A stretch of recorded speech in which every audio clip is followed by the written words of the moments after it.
Joining me today is Miss April Faieta. She is a teacher at Wilson Middle School. How are you doing, Miss Faieta?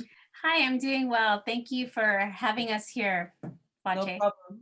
So there's a few teams we will interview today and give more information on what Wilson Middle School is doing.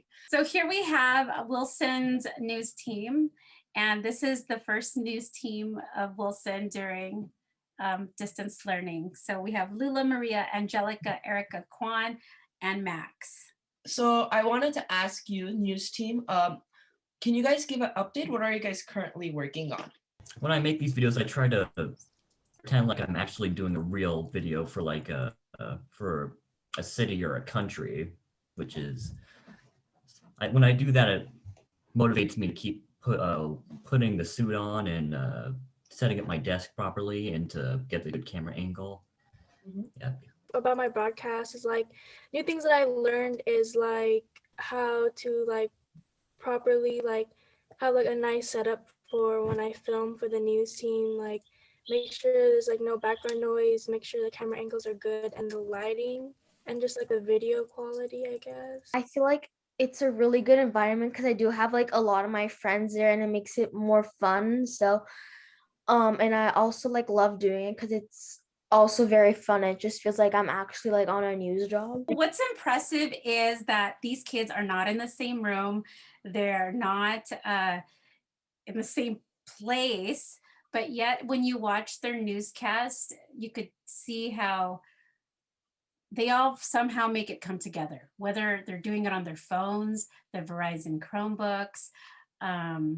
Some of them only have editing software on their phone, and that's pretty impressive. So, and they do amazing things like Max on his own did a Veterans Day one.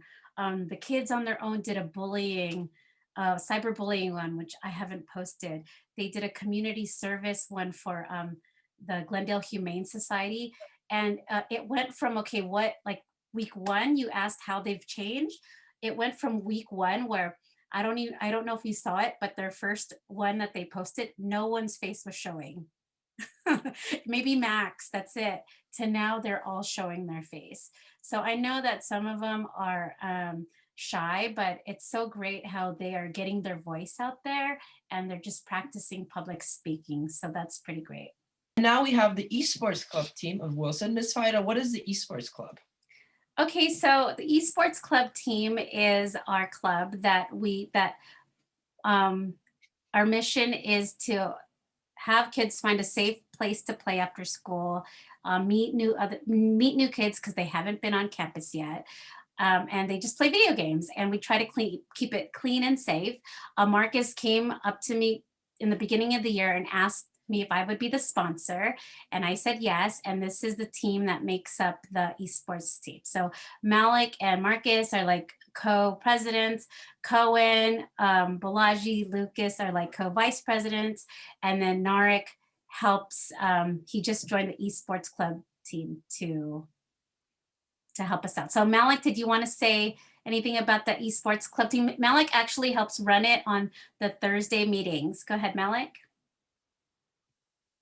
So I think esports is it's a great place for kids to, like, if they're pretty stressed about school, they can just come after school and just play games with others and meet new people. So I think that's one of the great things about this club. The reason I thought of the club, it's really weird because like I was thinking of like how can I put video games in school together and how online school is also stressing out. Because let's be honest, all of us have been really stressed with how the online school has been turning out. And so I was like, you know what, I'm going to create an environment so that all the students, if they want, could come after school and we can all play video games together and loosen up or lose some stress and have fun. Okay, thank you. And we'll be moving on, Ms. Faieta, to the last segment of this program for GOSC News for this week. Google with Grandparents, which is a new community service that you guys are going to help senior citizens. And you guys just started this program last week, so this is freshly new. So can you give us a little more information about this program? We actually developed this and thought of this last week and last Friday, I should say, to be more specific. And we really haven't developed anything yet, but we kind of have an idea of what we're going to do once we start off with the club. And so far, we have Miss Faieta, Colin, and me involved in this initiative. And we have decided that in our Genius class, we're going to create something like a form or anything where we can have students sign up from the tech support department to help these old people who don't know how to use tech that much. So that's all we have decided now, and we have to decide a testing date and how we're going to run it, how to reach out to the people, and how we're going to, what app are we going to use to meet and all that. So what time, what day, how many times a week, and all of that, we're yet to decide. So once we do that, we'll have it up and running as a normal activity. Thank you so much, Valiji. Ms. Faieta, we are coming to the end of the program. Would you like to add anything? Just thank you for coming and doing an update with the Wilson Gen Yes tech program. I appreciate it. Cohen, did you want to add anything? Actually, yes. For this club, I think the biggest challenge right now would be figuring out how to get these people on the Zoom and how they are going to like tell us what their problem is thoroughly, and us being able to help them. Thank you, Vache. I couldn't do it without this team. We only have 19, 20 students in this class, and they help out the entire school, troubleshooting, making how-to videos, making clubs. Thank you so much.